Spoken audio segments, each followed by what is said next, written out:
Okay, stick with me here. This entire video will not have video of me, but just my voice. I really don't want to type it all out in text because that would be really boring. And I don't know what I'm going to do for the background of this, but this is going to be a long talking video. The reason why you're not going to see my face, which I actually was recording and I set up this thing so I would look nice, and this video became so long that it started to crash my phone because it was recording way too much and it took up all the space in the phone. Now I gotta go delete the videos or it's just gonna be junked up with crap. So yay, this will be a long video of me talking, but hopefully it'll be interesting. When I got a lot on my head, I normally consult you guys for what you guys think because you are the community. And if I just make decisions on my own without your guys' consent, they usually aren't the best decisions.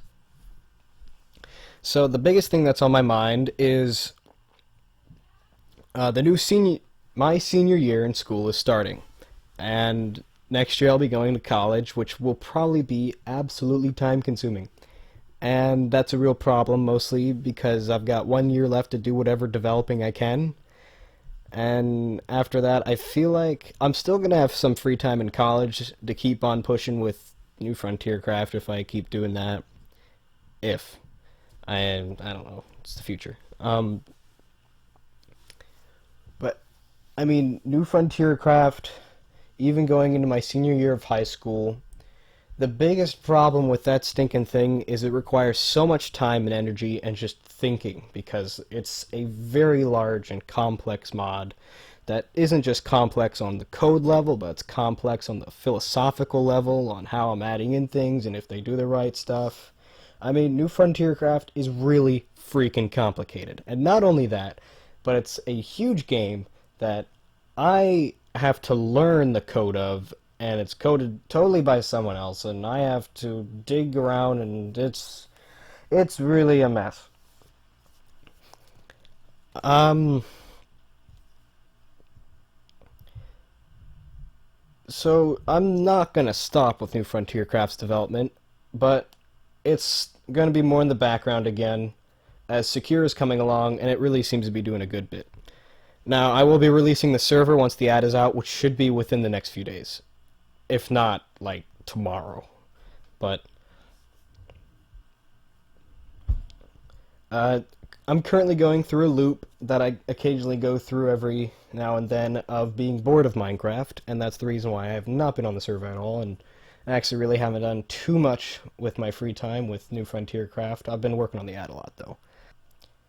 But being one man to develop New Frontier Craft is really difficult at this time because it's not like a job, it's a hobby. And as I said, for New Frontier Craft's complexity, it's pretty rough. Mostly with it is such another level of complexity is what people think of it and how much criticism it can get, and trying to cipher through all that with what's the best I can do for it. Cool, productive stuff, because when I'm not into Minecraft, like I am right now, and New Frontier Craft keeps knocking at the door, or just doing anything for you guys on the channel, I just kind of sit back and don't do too much there, and I just play other stuff and be not productive. So my brain being my brain, over time of this summer, I've thought up some amazing ideas for different games I can start developing that I'm sure you guys would like, that are a lot simpler than New Frontier Craft, mostly because they're on a 2D level instead of a 3D level, because I actually don't know that much about the third dimension yet. I haven't taken calculus yet. That will be this year. And not only that, but I totally created them, so I know all the code in it, and it will be very easy to develop certain things. The only problem is it takes a little bit away from New Frontier Craft, but I mean, right now I'm not doing too much for it at the moment, because for all the time and effort I'm putting in at this time and moment, it's really not giving back that much. But for Secure it will, and that's why I'll be releasing that very soon. Releasing the server, that is. So let me present to you guys the games I've thought up over the summer, and totally explain them and post a vote for you guys to say, hey, I think this sounds like the best idea. Um, First off is Dungeon. This is a game I've already started developing, and you might have seen it on the forums if you've ever looked at the forums of the Quizstones, which many of you probably haven't. But as I said, this is a game I have already started developing. So it would already be here, and I've got an amazing ideas to add to it. It's just I haven't developed it in a very, very long time. It has some very early coding knowledge of me coding, and I know so much more that I could add to this game now and improve it and its speed. I might have to do a lot of editing to its original code right now because it might be pretty inefficient for what I know now. But here is the goal of Dungeon. What I was trying to do was solve the problem of just clicking to attack. Like, just that's all you do to attack. Maybe you aim around with the mouse or you walk around and aim, but outside of that, you just click. What I tried to do with Dungeon was have multiple instances of using different types of keys to use different attacks and attack in different directions. And I actually did it so that I didn't use the mouse at all to attack. It's totally on the keyboard. You have one hand on the ASDW keys, and you have the other hand on the J, K, L, and I keys, and actually the U, O, M, N keys also, or the blah, blah, blah. Yeah, I'll post it somewhere. But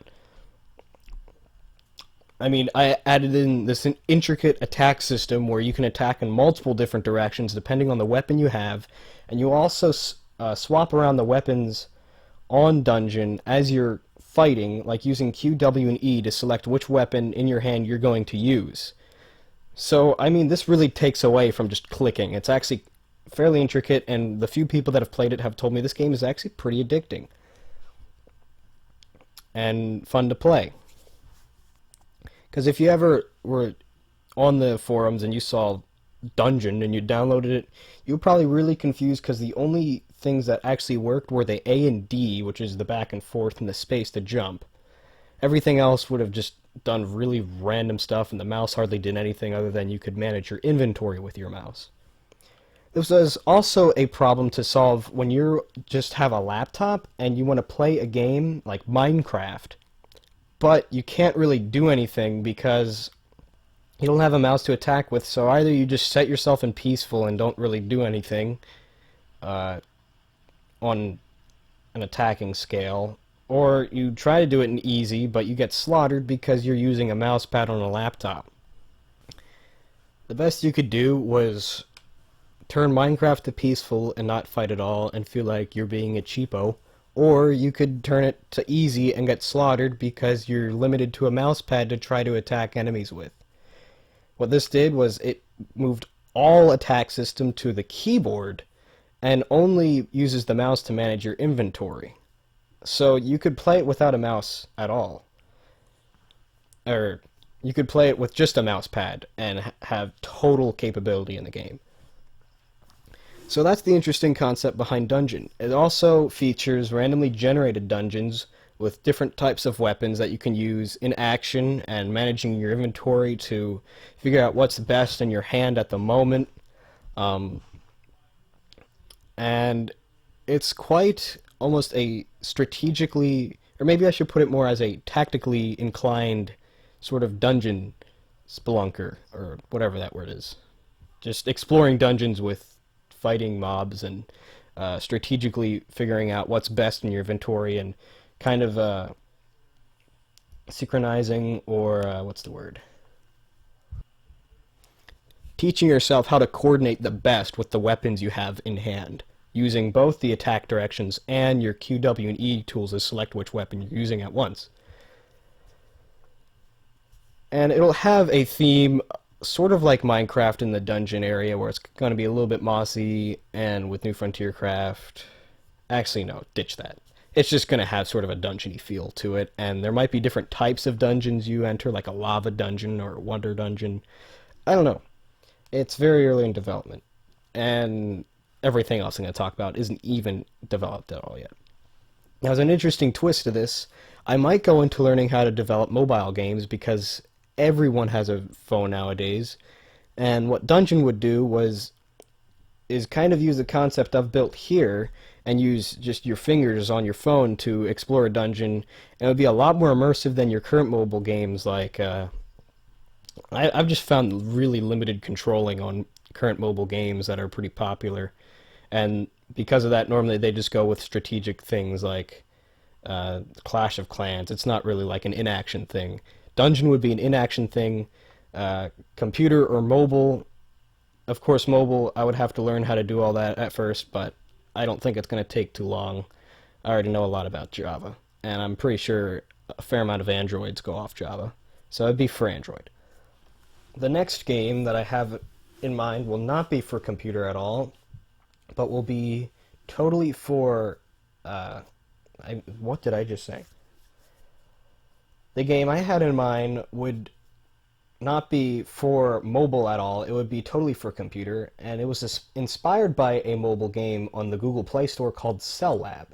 This was a cell evolution game that really showed you how the science behind cells work, and it actually teaches you a lot scientifically. It's slightly complex for a phone mobile app and makes you have to learn how to adapt cells to certain environments. And I thought it was really cool. The problem with it is its complexity. It's very difficult to learn. Some people literally rated it really down on Google Play because they considered it impossible. But once you figure out how the thing works, it is an amazing game. Now, I might simplify it slightly, or it might have to have the same complexity for me to recreate something similar to it on a computer. But what I would also throw in there is they limit it to a little area you develop your cells in. What I want to do is make it an entire game, and huge, like, species of cells would eventually develop in your game just naturally by the evolutionary process. And you could be on multiplayer with people developing certain genomes of cells and species, and along with AI slowly developing cells that adapt to the environment around them. And it would be like a huge feeling of a game instead of the very small, limited, like microscope thing you use in Cell Lab. Cool part about this, it would be a very it teaches you a lot about how cells actually work. Like, I had so many wrong assumptions until I hit this game and understood how it all worked. Um, or at least an idea of how cells interact to form species like humans. I don't even know how complicated our body is now. Getting an idea for how Cell Lab works. Um, but I think it'd be quite interesting. Its difficulty to code might actually be a bit up there, but I don't think it's going to be too difficult. I would just have to use a lot of the trigonometry I learned in 11th grade to figure out how to do this, because it deals a lot with circles, so because of the cells mashing together. But difficulty to code will be medium high. I would have to figure out a lot on how to have diversity and what cells can do and how you make them all go together, and to code all the interactions and the environments that you can possibly do, or possibly even like I wouldn't call it a storyline, but like missions for certain environments that you have to survive in with a certain cell type. I don't know. I think it would be quite an interesting game, and complex in a pretty fun way. So that will not be for mobile game at all. The next game I have in mind is a much more simpler thing that for your mind to grasp, and this will be called Bits, or Bit World. This will be slightly Minecraft inspired. It will be 2D. It might make you think a little bit more of Terraria because it's 2D than Minecraft, but it's going to have this mechanic that will completely make it different from almost any voxel game, and that is, instead of you let's say I have a little world, you spawn in it, and it's got grass on the top, and you dig down, you see stone. But the difference is when you dig anything, or yeah, dig anything, it will drop little things called bits instead of like stone or dirt that you just dug up. And you can transform the bits into anything. And everything will have a certain cost. Like, say, dirt is worth 3 bits, so you dig it up and you get 3 bits, but stone is 4 bits. So you could dig 4 dirt and get 3 stone out of it. It would be kind of like an alchemy thing, except on an entire universal level. Like, I could make it so that you could eventually go out in space and everything you construct is out of bits. And it'd have a very 8-bit look to it, or that kind of retro style look. It wouldn't really have like the 8-bit colors to it. Um, but yeah, that's the one idea that I think could be really cool. Like you would find something very valuable inside of the Earth, like some sort of metal, let's say cobalt, and it gives you like, I don't know, 220 bits. And the other thing it does is gives you the metal cobalt to create with those bits. And with all the bits you've dug out over time, you could create some cobalt to create a machine out of that cobalt to do something specific like harvest bits or I don't know. Um, so that could be for mobile or computer also. I think it'd be really cool on mobile because it'd feel like a very big universe and it would have a very simple idea to it. Bits, everything being made out of bits and made into bits. Um, and I could do this for mobile or computer. The plus with mobile is you could use it on your phone, which goes with you everywhere. With computer, I could probably make it much more complicated and intriguing and much larger of a universe. Uh, but yeah, there's not too much I can expand on that. So make a vote in the description. There's there's going to be a vote in the description for which games you think are the best. And this includes if you like Dungeon or Bits, but you don't know if you want to have it for mobile or computer, you can just make a vote that will be for both. I'll include that option just because you like that idea and you don't care if it's for mobile or computer. But there'll be specific votes. Uh, so yeah, that was a lot off my mind, but hopefully it wasn't really painful to listen to me talk about all that because it's really been on my mind a lot recently. And I don't know what to do about it. I want to see if you guys think any of those ideas are cooler than others. So hopefully I'll see you in the next video.